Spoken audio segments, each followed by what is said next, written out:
I like redfish, and you may like a bass, and in either case, the wahoos and the blue marlins are waiting far offshore.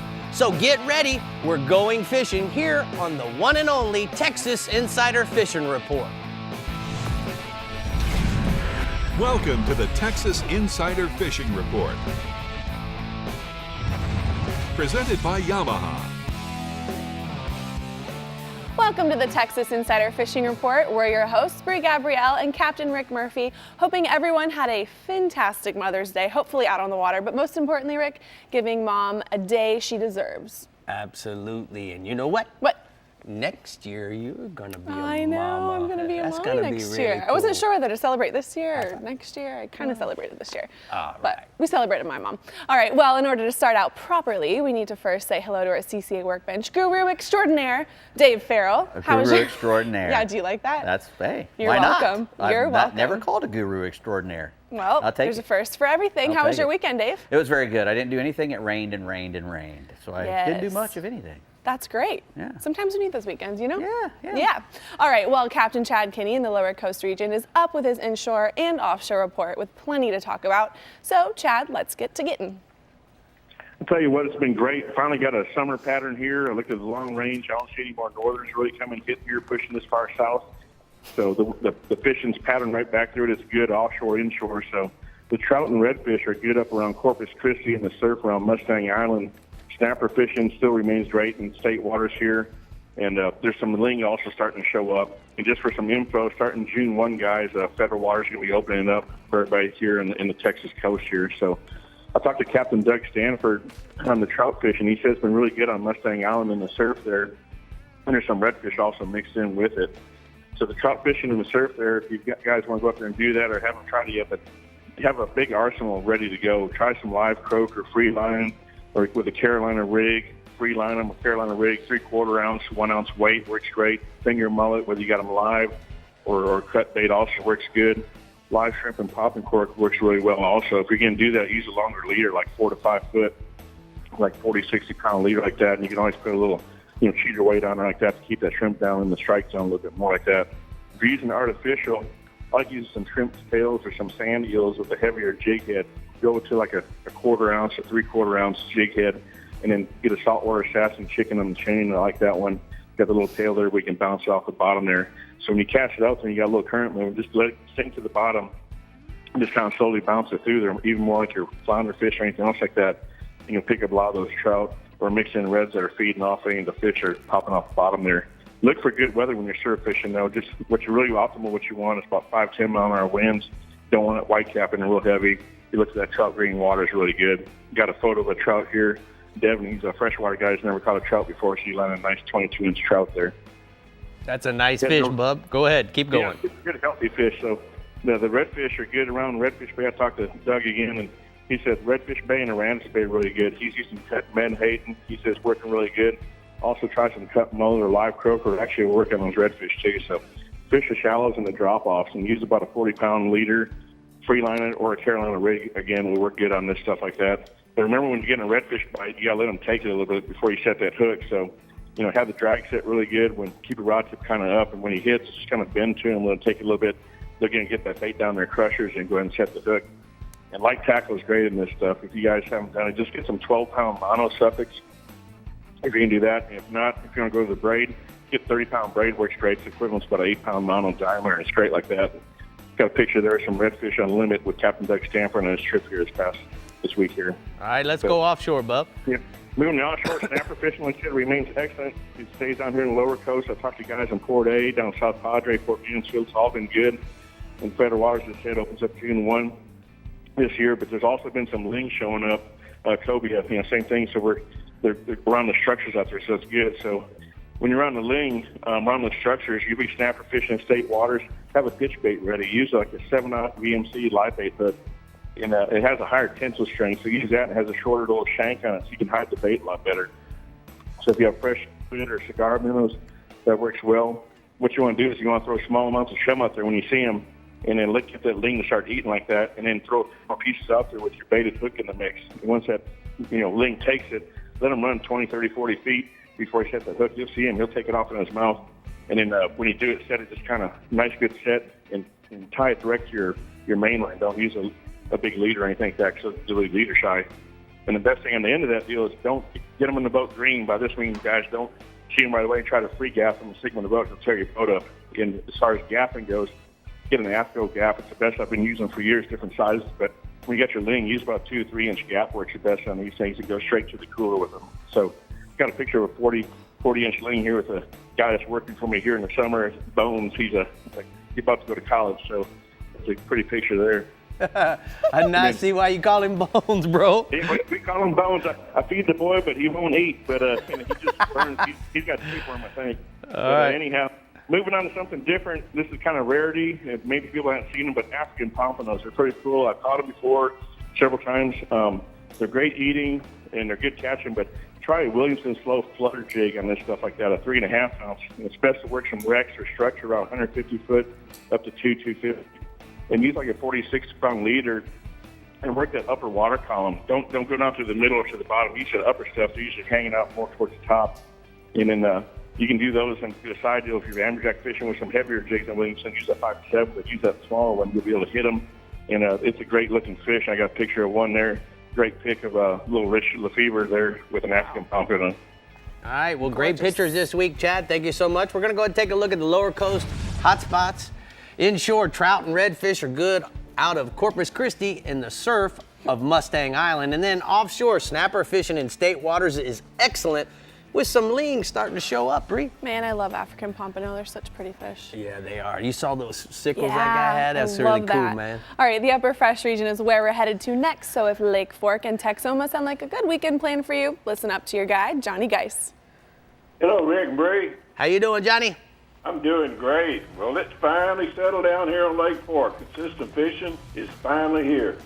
We got our wind settled down, the lake's clearing up, the black bass have started fattening up after the spawn, so fishing's good. The early morning bites just about good on any kind of topwater right now. There's our spooks, yellow magics, buzz baits, and whopper floppers are the baits to have on. They're producing bass on about every point. Best areas are the main lake points on the south end of the lake still, but we also got a good frog bite starting to happen back up in the creeks and the shallows that had grass. The brim's starting to bed up, and a hot brim bed is a good place to catch a big bass with a frog. A good friend, fellow guide buddy, Brian Dubuchain, him and his customers having some real consistent catches this week. They're enjoying some excellent topwater fishing, mainly on a bait called a yellow magic. It's real popular around here at Lake Fork. On calm mornings, the bite can be slower, but then that's when you go to a drop shot, a little short Carolina rig or Nico rig, and they'll still produce some good fish. Look for the bait fish in the shallow water. Usually the birds will tip you off to where that is, and the bass will be close by. Well, the afternoon bite, after the morning just kind of fizzed out, you move offshore, the afternoon bite's improving. The football jig is a bait to go to then. We're using a 3/4 ounce to 1 ounce football jig, a good crawfish type trader on the back of it, and it's producing some real big bass as they're starting to gang up on structure after they're through with their spawn. The bass, as they move out of the shallows, they show up on these long points on the road beds.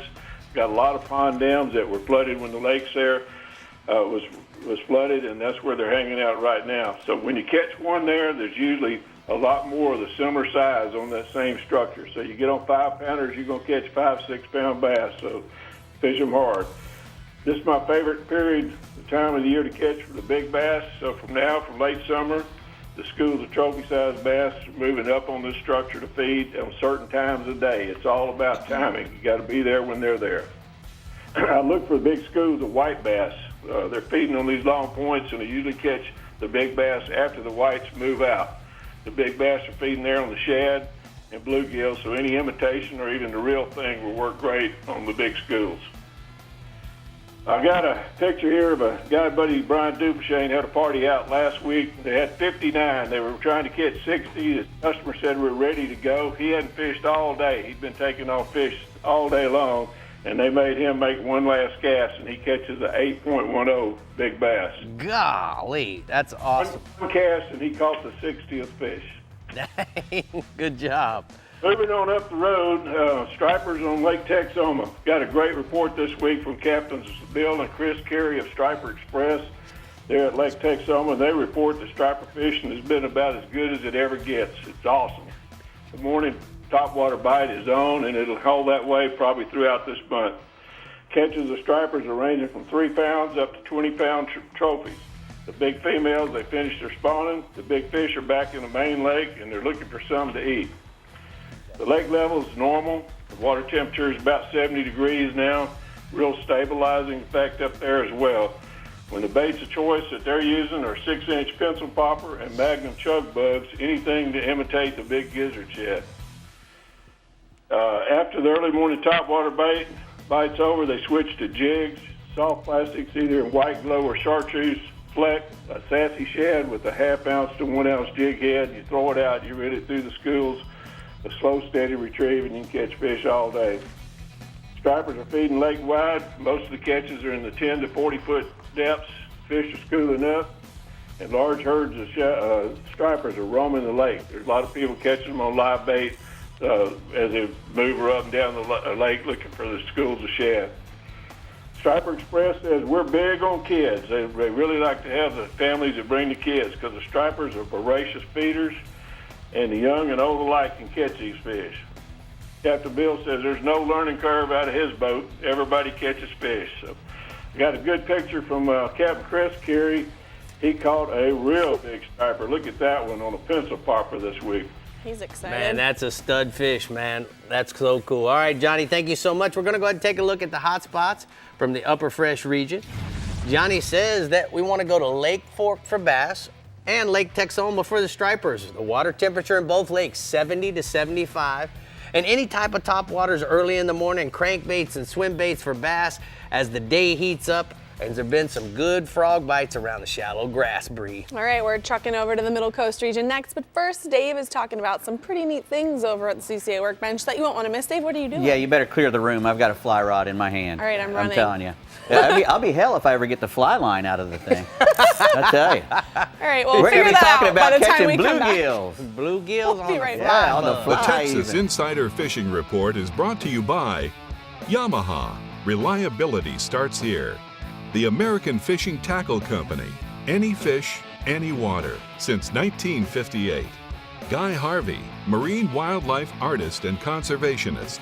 And CCA Texas, a leader in marine conservation. Yamaha's 4.2-liter V6 offshore 4-strokes. For those that like their V6 lighter, faster, and stronger. Setting new standards for power, efficiency, speed, and lightweight. Built for the rigors of offshore boating. Packed with Yamaha's legendary reliability. And now Yamaha's 4.2-liter V6 4-strokes offer a choice between digital or mechanical controls to match your rigging preference. Yamaha. Reliability starts here. Remember the glory days of gasoline? It's just not made the same anymore. Kick your gas into gear with StarTron. Pump up the performance in all of your engines. Cure the problems of ethanol with the power of enzymes. And maximize your mileage every time you drive. Kickstart your engines with StarTron.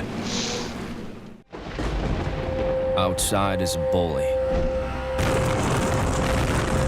There are bears screaming fleet-footed waters.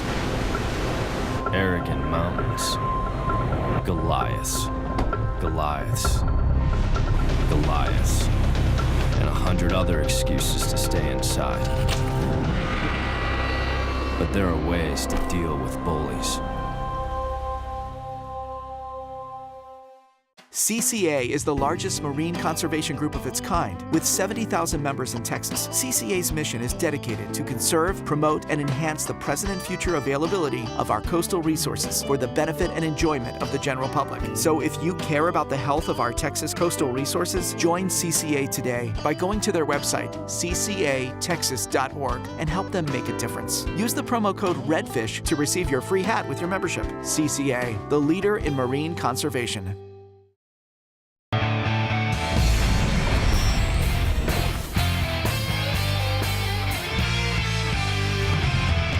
So we're here at the CCA workbench, Dave, Yes, and we are. Rigs and Techniques. You got something new for us this week. What do we got? Well, we're talking about bluegill fishing, and you know, it's probably the first fish we all catch. You know, when you're fishing out of your lake or whatever somewhere.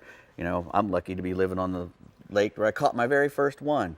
But you know, a bluegill they're great fish because they're great for the family to catch. They're really good to eat if you catch them in clean water. They fight hard. They're willing to bite usually, and you know, they're just a great all-around fun fish to catch. Right about now in the springtime, and when the water hits 70 degrees, they start to bed up, and the big males will make these little 12-inch, like a plate-sized little bed in water from 1 to 2 feet, and they like gravels or sand, preferably if they can find that. And if you can find them when they're all bedded up like that, you're going to catch a mess of them, because not only are they eating, but they get very aggressive, trying to protect their bed and everything. And so, you know, we're lucky we have a lot of them, and we get a lot of bluegills stocked into ponds and stuff.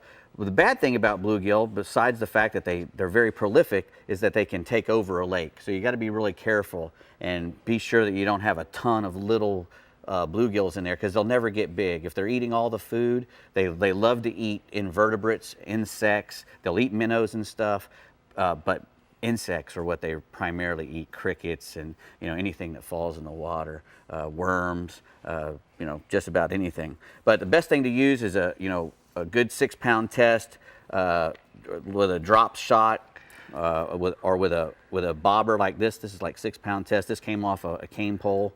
And what you'll do is you'll have your 6-pound test line, or even 4-pound test line, an Aberdeen style hook. You want a long shank hook, because all these sunfish have a very small mouth. Even when they get pretty big, their mouth is pretty small compared to their head. So if you have a no shank on the hook, he's going to swallow it right all the way down, and you're going to have a hard time getting your hook back. I would suggest, if the fish swallows it all the way down and you're not going to keep the fish, just go ahead and cut it off and let him go with the hook in it instead of trying to get it out. But the long shank Aberdeen hook, even up to a 6/0, I mean a 10-inch bluegill will weigh a pound. Right. The world record bluegill is 4 pounds. And you can buy kits, right? Correct. With different size hooks. Oh yeah, yes. You know, you can buy from the tiniest to the biggest one, and the little short shank ones are good for tiny, if you're trying to catch let's say shiners, right, or minnows, right, or stuff like that for bait, or but then you want to go to use an Aberdeen or something bigger. Right. Now, if you're going to be using a spinning rod or something, you can use a drop shot. I wouldn't use a weight that big, but this is we do this for the sake of TV, so exactly, so everybody you can see it. what it is. But you use a drop shot weight, probably a 1/16 or a 1/32, and then your Aberdeen hook on, suspended above. Right. Yeah, above your thing, and you can put probably the best bait in the world is a cricket or a grasshopper that you catch right there. A night crawler. A night crawler worm, any kind of worm. A maggot works really good. I mean, they usually you can put it on. I can't touch them, but a lot of guys, that's one of my things. I can't touch a maggot, but a maggot is a great bait for these things. You put a little white maggot on there. Sometimes they'll do, to have surf and turf, they'll put a maggot and a cricket. Try to get both of them to eat. My favorite way to catch brim, though, is with a spinning rod and a little jig, like this. I used to use a thing called a brim killer when I was a little kid, and it was nothing but a black jig head with some deer hair on it.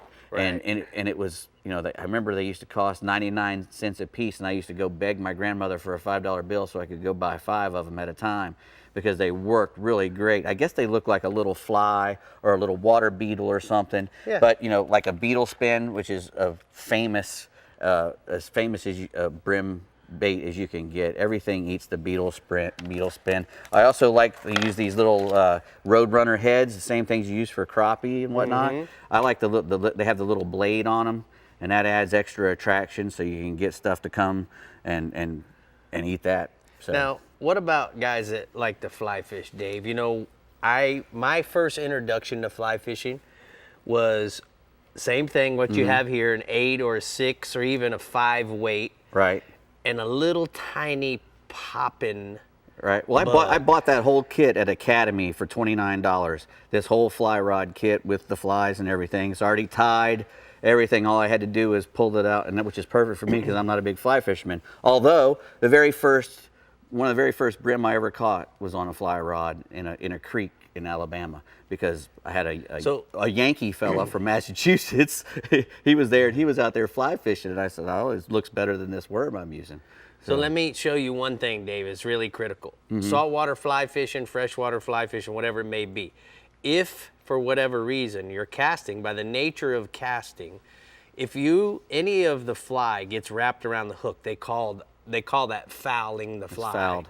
Or maybe it's the piece of this feather when it gets wrapped like this. Now, guys, if this is saltwater, it could be a bonefish fly, a tarpon fly, a redfish fly, any type of fly. If it gets fouled like this, you're out of the game. So by the nature of the cast, the whipping back and forth, you got to make sure, check that from time to time if you're not getting a bite. Because what could be happening is your fly is fouled and you don't know it, and the fish do, but you don't. Well, it's hard to beat a good popper fly for a brim, anywhere. And that sound that they make, a panfish makes when it eats a topwater fly. You got to be careful not to haul back. Right. All right, Brie, we've given it our all over here about brim. All I can say, Dave, is that you ruined the whole concept of surf and turf for me. Yeah, it's gone. All right, Captain Bink Grimes in the Middle Coast region is now on the line with plenty to talk about, from Port O'Connor to Matagorda, Port Aransas, and beyond. So listen carefully and maybe take some notes. Yeah, that summer pattern for trout developing with afternoon highs reaching 90 right now. That means we're wading for trout over sand and grass and working the flats near the passes and other strong tidal flow proximities. Today, the water temperature is 82 degrees. I mean, it's mid-May and 82. That's a water temperature that's normally in mid-June. So things are ahead of schedule. And the things that has many of us kind of scratching our heads, that we've got real low tides right now, kind of winter-like tides, and we've never had that in May before, so we're having to deal with it. And they've been low early in the morning, but they're coming in the afternoon. So we've had a pretty good afternoon bite. Then in East Bay, we've had kind of a tough time with the winds. When we get low tides at East Bay, that water kind of muddies up, and it's been a grind. But if you're willing to grind out there, on the trout, you can get good bites for big trout, just not a whole lot of them. Wading the Mid-Bay Reef in San Antonio Bay is a lot like East Bay, and it's paid off on Bass Assassin, Down South Lures, and Bear Lure Little John. And then waders in West Matagorda Bay are seeing lots of little minnows on the shorelines, and the smaller topwaters and soft classes have worked best. But there's a lot of sharks right now. We're dealing with sharks wade fishing, and a lot of 5 to 6 footers, which is early. Normally we don't see them till June or July, but they're here in May, which only means that when there's a lot of sharks on the shoreline, there's also a lot of speckled trout. So you take the good with the bad. Waders in Port O'Connor have been working the flats adjacent to Pascavao. Water levels have been low in the morning. They're coming in hard all day. There's lots of shrimp and shad and pogies and small minnows. And all those fish are riding the tide. You can see them coming through the pass. They're popping slicks, and birds are diving on bait. It's a pretty good feed. And then in Rockport, Port Aransas, Mud Island and Super Flats have been good for trout on small super spooks and the Rapala Skitter Walk. Those sand and grass humps around St. Joe Island have been good for waders on the same bait, and on corkies and little softines. And a few of the bait camps are beginning to stock live croakers, and many are tossing that dynamite on the sand and grass flats around Trailer Island and the East Flats on the incoming tide. And there's a lot more anglers fishing with croakers in Matagorda and Port O'Connor right now. And then the photo there's an early morning limit of Port O'Connor trout caught near the jetty while they're wading sand and grass. And we're doing a lot of that this week. We're going to hang out around the jetty area and try to catch a lot of trout on little super spooks. We'll turn to redfish, and in Matagorda, guide Michael Roth, he's been saving some of the windy days by chasing reds in the back sloughs and bayous on the south shoreline. He's worked at places like Maverick Bayou, Hidden Bayou, Green Island, and Piling Slough, and then all those little clusters of shell along the shorelines. And each one holds fish. Each little clump of shell, you just kind of bounce around, and tossing live shrimp under a popping cork. And then in Freeport, Matagorda, Port O'Connor, and the Port Aransas jetty are holding good redfish this time of year. There's a lot of white shrimp on the beachfront. There's a lot of Gulf boats dragging out there about a half mile off the coast. And so when those shrimp are on the beach, they're also on the jetty, and all those big reds are following them. Captain Kendall Kirsch worked the tip of Matagorda jetty for limits of redfish on crankbaits this week, and he was working at about 8 to 12 foot of water, throwing bass crankbaits at them. So he had a lot of fun doing that. And then bay anglers around Rockport, Port Aransas, they're working the holes and deep guts with the low tides. Those able to fish from afternoon to dark, they're watching those reds move shallow on the shorelines with the tide, and they're eating those small glass minnows and shad. Then offshore, Dorado, right now, all week, we've got about seas 2 foot or less, so a lot of people are getting out there. And then guide Michael Quebeca, he said Dorado been good on Rapala X-Raps while trolling the rip about 60 miles out at about 200 to 300 foot of water. There's lots of weed lines and grass lines, he said, and it's working the same pattern for Wahoo to 30 pounds on Ballyhoo trolled at about 6 to 7 knots. And then that nighttime sword action has been exceptional, he said. The pattern's been drifting the hilltops and domes during the day, and most of the fish have been in the 100-plus range, about 80 miles out. Lots of yellowfins out there hanging around those floating platforms if you want to make the big run, 110 to 120 miles out. And then at Port Aransas, which is probably the largest offshore hub along the whole Texas coast, there's a lot of state record snapper being caught out of Woody's and the Dolphin Dock. And they're also taking Wahoo and amberjacks from the party boats. And those water temps, like I said, today, it was 82 degrees. Our highs all week are 92 to 93. It should inch up even farther, and all those pelagic species will start coming closer and closer to the beach. And there's a photo there of Michael Quebeca with a nice dolphin. Wow. He caught while trolling about 200 foot of water along the grass line. Pretty. Nice fish. All right, we're going to go ahead and take a look at the Middle Coast hotspots. Bink says trout are good in Rockport while wading the sand and grass on top waters. You want to try soft plastics and live croakers. And then the redfish are good in the afternoon around, what is that, Brie? Allen Bite on gulps and finger mullets. Dorados, Wahoos are good out of Matagorda while trolling weeds and grass lines with skirted ballyhoo. Well, Rick, something super fun coming up this Saturday, May 19th at Sam Houston Race Park is the 7th annual Concert of Conservation for CCA Texas. Man. Performers will be Hank Williams Jr., Eddie Money, and Molly Hatchett. Doors open at 5 p.m. and you still have time to get your tickets at ccatexas.org or shrp.com. So make sure you check it out. Hank Williams Jr.? Come on. Shoot. Let's go. I want to be there. All right, we've got more reports coming in on the one and only Texas Insider Fishing Report from the lower Fresh and upper coast regions. So stay put. But before we take a short break, we also want to remind you to visit our website, like us on Facebook, follow us on Twitter, watch us on YouTube, and view and tag us on Instagram for all things fishing in Texas. We'll be right back. The Texas Insider Fishing Report is brought to you by Contender Boats, always in the game. Bass Assassin and Saltwater Assassin, the best lures, period. CCA Star, fishing fun for giant prizes and scholarships. And Costa Sunglasses, see what's out there. Master your most challenging offshore experience with confidence and ease with Yamaha Helmmaster. Precise, intuitive control on the open seas. Unrivaled ease for maneuvering and docking in port. And now SetPoint adds 3 new dimensions to boat control. Maintain boat position with fish point, or a position and heading with stay point, or a heading while you drift with drift point. Yamaha Helmmaster, now with SetPoint. Complete digital control for today's larger offshore boats.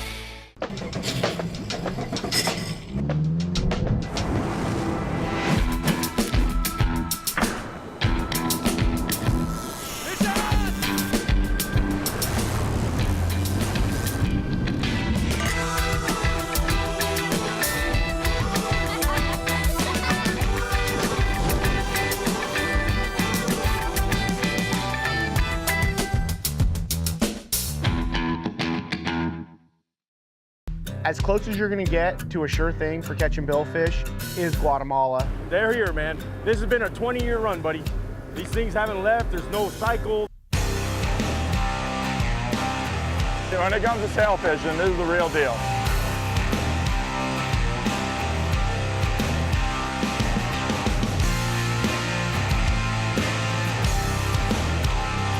The amount of sailfish here is ridiculous. Remember to follow our guides and be up to date on all things fishing in Texas. Make sure to head over to TexasInsiderFishingReport.com. You can catch all of our shows on our YouTube channel as well. Remember to like us on Facebook at Texas Insider Fishing Report and follow us on Instagram at TifferTV. Also, don't forget to send and tag us in your fish-tastic photos and videos. What do you have to say about that? I think that the guys are doing a great job with all the photos. I'm I really do impressed. too. And we use a lot of those photos on our social. Yes, we do. So send them. Send them in.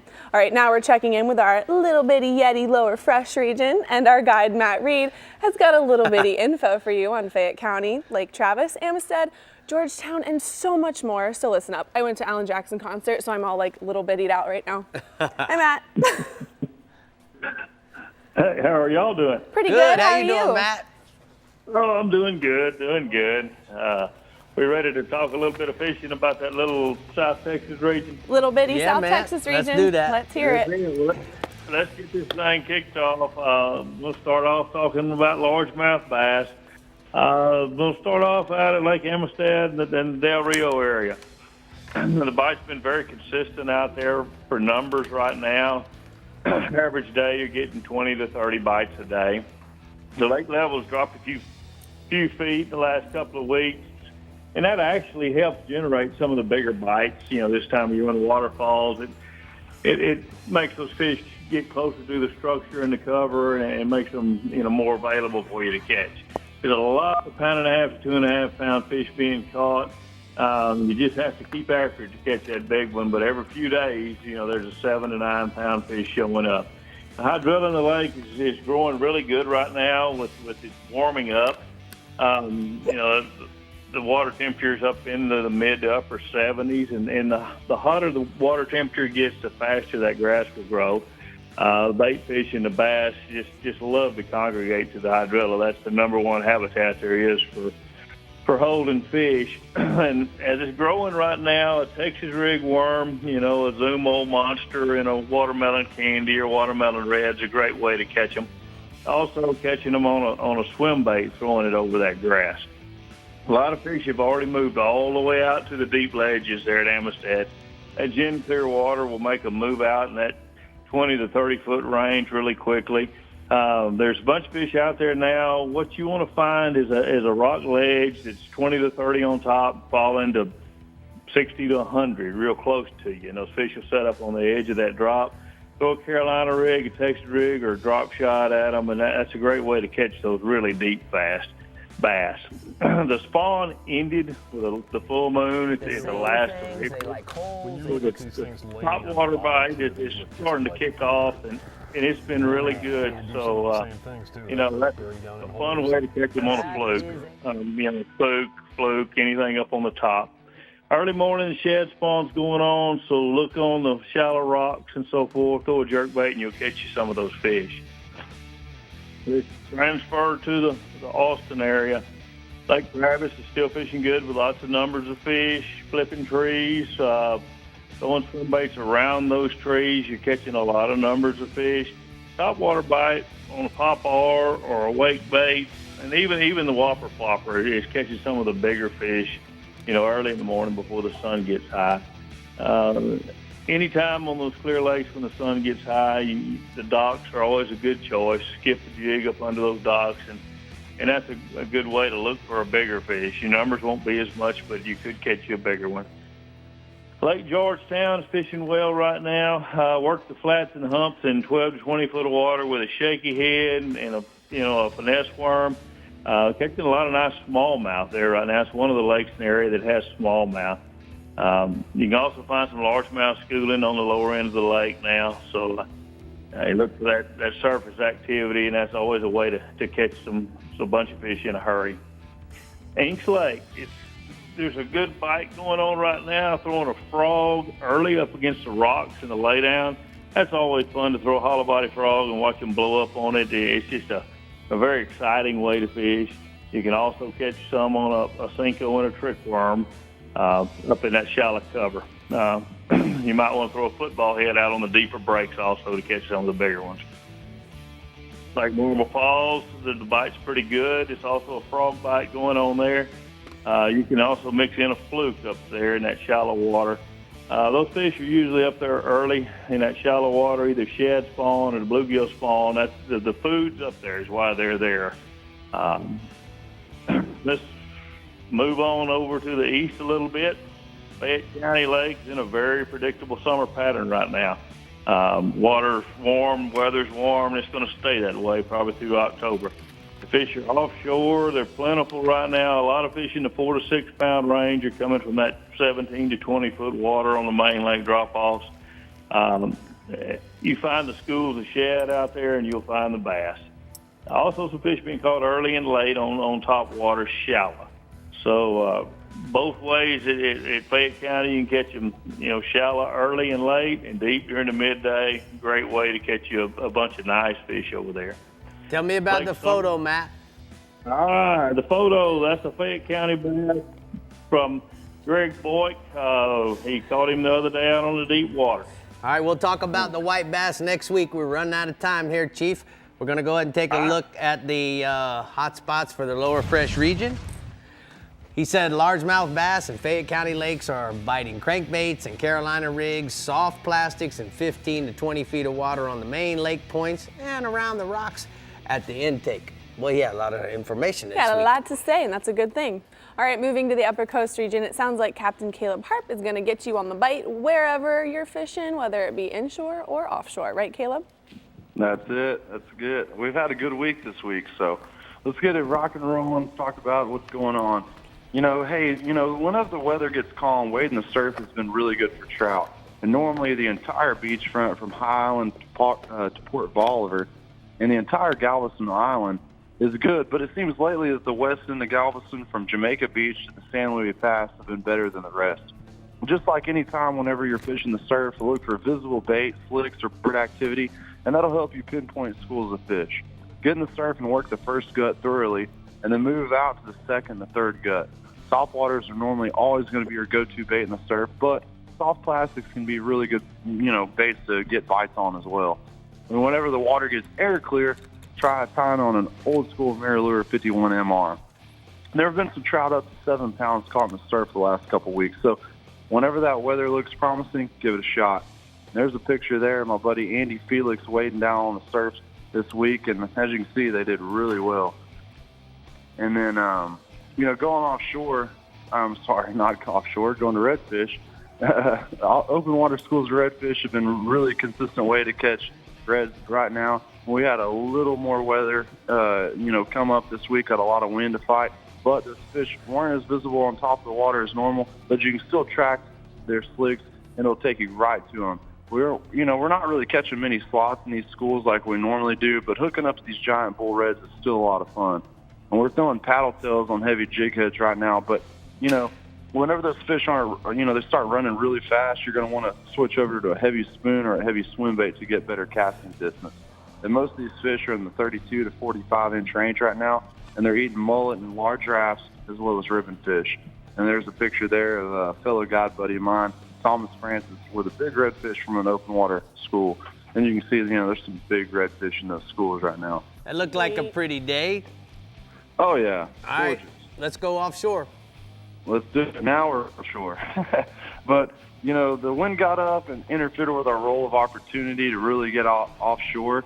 But, the weather will allow again. Carl from Salty Dolphin Charters out of Freeport says that the kingfish are in closer to the beachfront, so that's a good sign.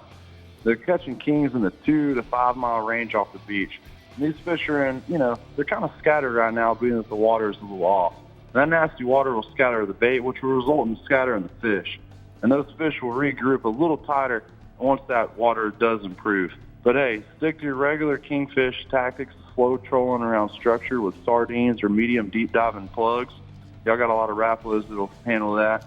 And always remember to use a wire leader whenever fishing for kingfish. But these kings in this depth range right now are varying in size from 8 to 30 pounds, so it's a pretty good little gap in this fish.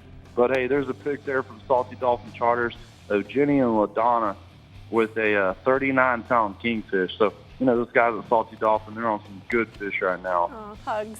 I love it. And then, you know, Carl also says when you're trolling for kingfish like we just talked about, there's an opportunity to catch Spanish mackerel as well. When you're trolling, put out a 3-inch, you know, gold spoon for Spanish macks, and they're going to be scattered too, but Carl said they're picking up a few on the troll. The Spanish mackerel are a fun fish to fight on light tackle offshore. Generally, if you see some birds working over bait, there's a good chance there'll be a school of Spanish mackerel underneath.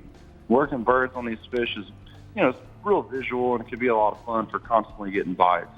And casting or trolling spoons on small jigs on a wire or leader are going to be your preferred method to catching these fish. Spanish mackerel aren't too big, but like we said, they're going to put up a good fight on light tackle. And, you know, most of these fish are going to be in the 2 to 5 pound range.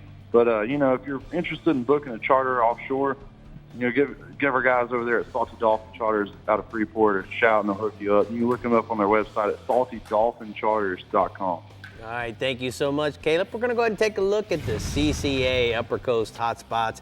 Inshore, trout in the Galveston surf from Jamaica Beach to San Luis Pass. The wade fishing, the surf has not been very hot. Whenever the weather is right, it seems to get better. Try a MirrOlure 51 MR whenever the water is really clear. Top water and soft plastics are still great choices day in and day out. And then offshore, kingfish 2 to 5 miles off of the beach. Slow troll around the structure using sardines on a kingfish rig or the deep diving Rapala plugs. And these fish have a variety of different size, 8 to 30 pounds. Wade fishing has been hot when the weather's right. Hot. It's been super hot. Sizzling. Sizzling hot. All right, we're just about out of Thank you, regions. Mama. You're welcome. And out of Good time practice. here on the Texas Insider Fishing Report. But we do have your Middle Fresh Captain closing us out, as well as a sizzling new product segment with Dave Ferrell and Sarah. Oh, you crazy kids. What you got for us over there? We got some magnetic new products. That's Come on, pretty sweet. man. Isn't that nice? We'll be Look at back that thing. with that thing. It's like magic. That It is magic. Oh, not magic. The There we go. Texas Insider Fishing Report is brought to you by Rapala. Catch the latest at Rapala.com. Yeti, built for the wild. Building Conservation Trust, CCA's National Habitat Program. StarTron, cures and prevents ethanol fuel problems.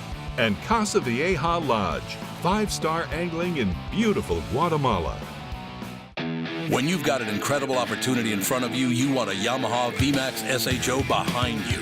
Just ask 2017 Toyota Bassmaster Angler of the Year, Brandon Polinick. He'll tell you, if you're an aspiring angler with big dreams and a VMAX SHO, there's no limit to what you could achieve. Light, fast, fuel-efficient V6 performance and Yamaha reliability that lets you focus on your game. Nothing pushes you like a Yamaha VMAX SHO. That's all we need. We need next quarter so that we can perform it to everyone. Yeah? Stop working right now! Look outside. Is this spreadsheet weather? No, it's not. This is fishing weather. So stop clicking, get out there, and catch a bass.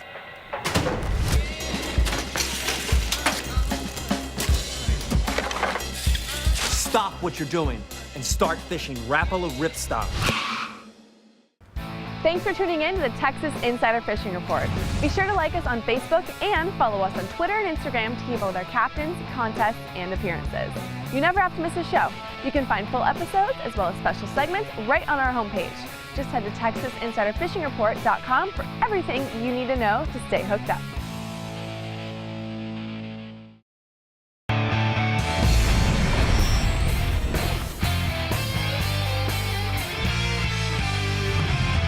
Today's power pole tip is about the 3-speed setting. Now, power pole anchors are completely customizable for the way that you fish.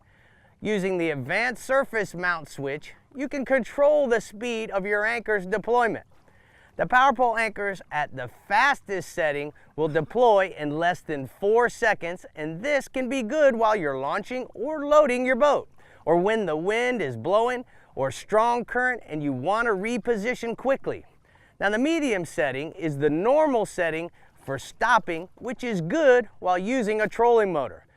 You can move into position, you can stop, raise the poles, move, and stop again.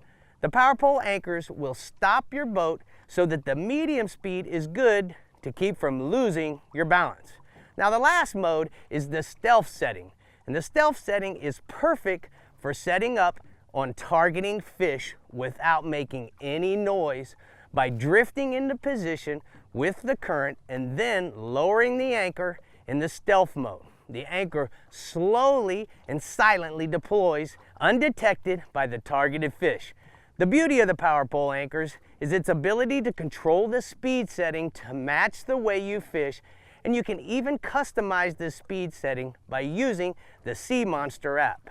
We'll be talking about loading and unloading your boat on the next power pole tip of the week.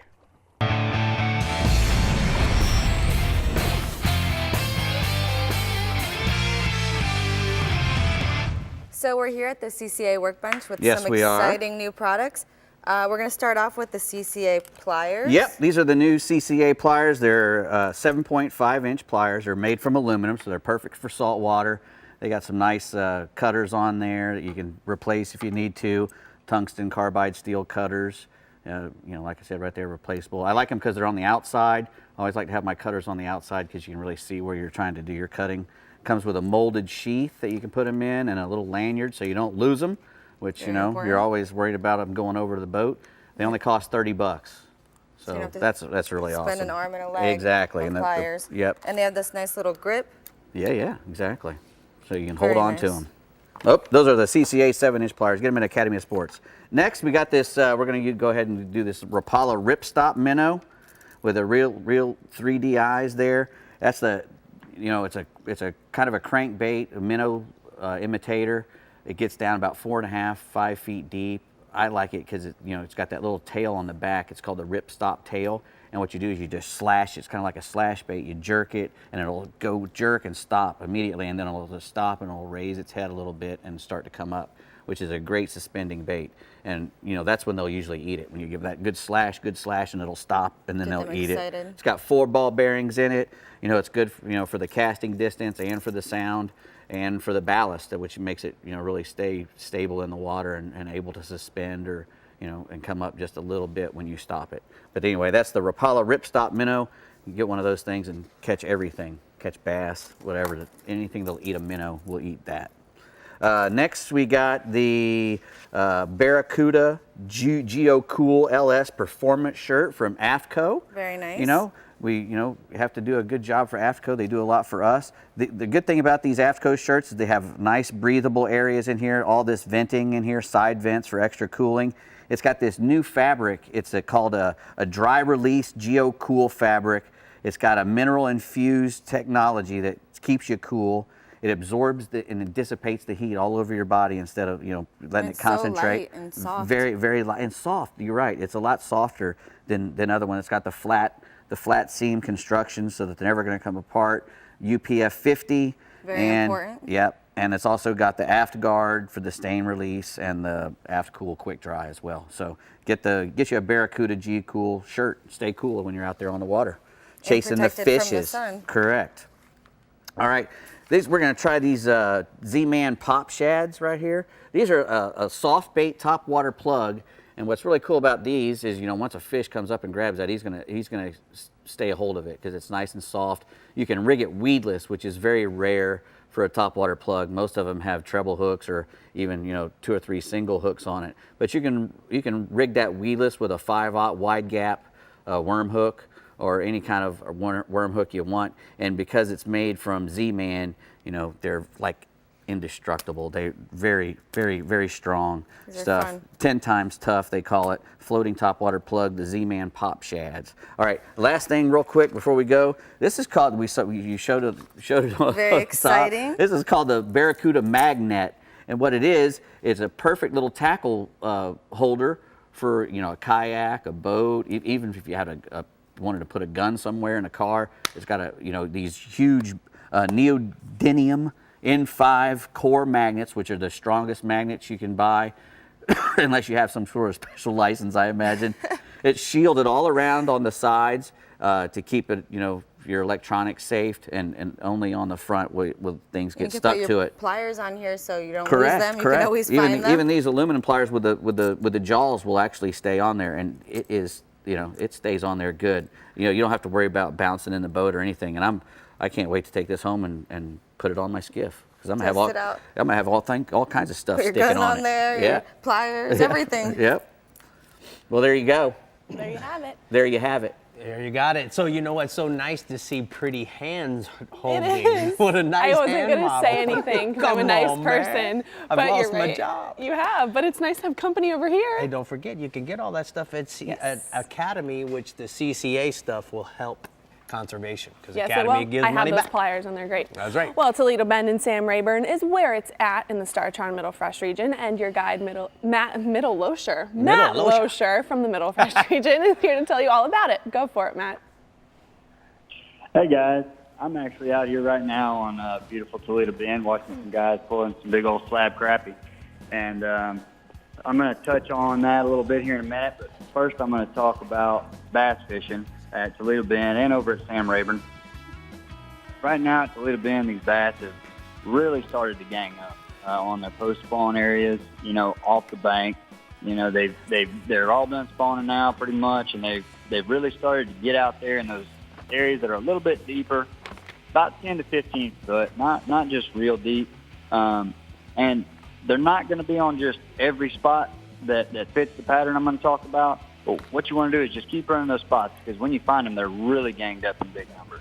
So what you want to look for is, as these fish are going out of these spawning areas, look for the areas as they're leaving the flats for a spot that's going to be a intersection to them. Whether it's a big sharp bend in a creek channel or a point, that kind of intersects the creek channel, something like that, where you've got that 10 to 15 foot of water falling off into about 20 foot of water. And you're going to want to use your ledge fishing tactics, big crankbaits and worms. I like just a trick worm or a crankbait that dives about 15 feet deep, grind that sucker down there on the bottom. A lot of times that crankbait will really get them fired up pretty good. And then when that slows down, you can kind of mop up with the worm. Or if they're kind of, just really don't want to be a little stingy, depending on the time of day, they might not want to bite as well. You might just slow down and drag the worm to kind of trigger a few of them. And then once you get them going, they'll usually bite pretty good. You can also catch a few fish up in the grass still, on weightless Finkos and things like that, maybe a frog. But the offshore bite's really where it's at. And now I'm going to move over to Sam Rayburn. And basically it's the same report, but it's a little different because Sam Rayburn has a lot more hydrilla grass on it right now than Toledo Bend does. So there's a lot more of that deeper hydrilla that's going to hold those bass later into the summer. And so if I were to fish Rayburn right now, I'm going to go and focus on isolated grass patches early, and I'm going to throw a weightless stick bait in there. I like a Hale Lures mud puppy. Just throw it out there on a 4/0 hook, weightless, into those patches of grass, and just dead stick it. Just let it soak. And before you know it, your line's going to be swimming off, and you're going to have a good bass on the other end of it. When that quits for you, if it does, you'll want to ease out to the offshore stuff. Start looking at your points and your areas, just like the Toledo Bend deal, ease out to where those intersections are at, those bends and those creek channels and those points where these fish are going to move to when they get out of the grass in that 10 to 15 foot region. And it's going to be the crankbait and the worm again is what you're going to want to use. I've got a few pictures there for you guys too. Go ahead. I've got the first picture there is a picture of that stick worm I was referring to. You see a pretty good fish there. That's one that came out of the grass. All right. And then I've got another photo there. One of my fellow guides, Bart Blakelock, that's a fish one of his customers caught recently, doing that same deal, just, fishing that frog and that stick worm over those isolated patches of grass. All right, let's talk about the crappie, bub. I'm going to talk about some crappie real quick. They've really started to gang up, man. It's getting really good. I mean, catches right now are, we're catching up to 100, maybe even more than 100 fish a day in just a few hours. You're going to want to look for the crappie around the bridge pilings and the stumps, 15 to 25 foot of water. Live minnows are usually best, but if they're being pretty aggressive and you like fishing a jig, you might throw a jig out there. I like electric chicken color or a monkey milk. Either one works usually, but the live minnow is always real consistent. You're going to want to fish that bait about 8 to 15 feet deep. I got another photo there for you. It's a to a couple of customers I had the other day. We got a table full of crappie there. We caught them pretty good that day. I think we had about 100 of them. Yeah, I'd say you did. That's a mess of fish there, but that looks like dinner on the fish cleaning table.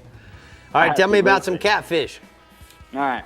Lastly, catfish, they're kind of doing the same thing. They're really getting out off the bank and starting to gang up. Same kind of deal like the crappie. You're going to want to look for them around bridge pilings and stumps. In fact, if you're out there catching crappie and you want to add to your catch a little bit, get a few more pieces of meat in the cooler, just drop straight down to the bottom. Cut bait works really good, or if you've got live minnows, you can drop them down there. You're going to just want to fish them right on the bottom, 15 to 25 foot of water around those bridge pilings and stumps, and you should catch a good mess of blue cat. Thank you so much, Matt. We're going to go ahead and take a look at the Middle Fresh region hotspots. He says bass and crappie on Toledo Bend and Sam Rayburn are schooled up on offshore areas, and then fish for the bass with worms and crankbaits in 10 to 15 foot depths. Then fish for the crappie in 15 to 25 feet of water around the bridge pylons and the stumps with live minnows and artificial jigs.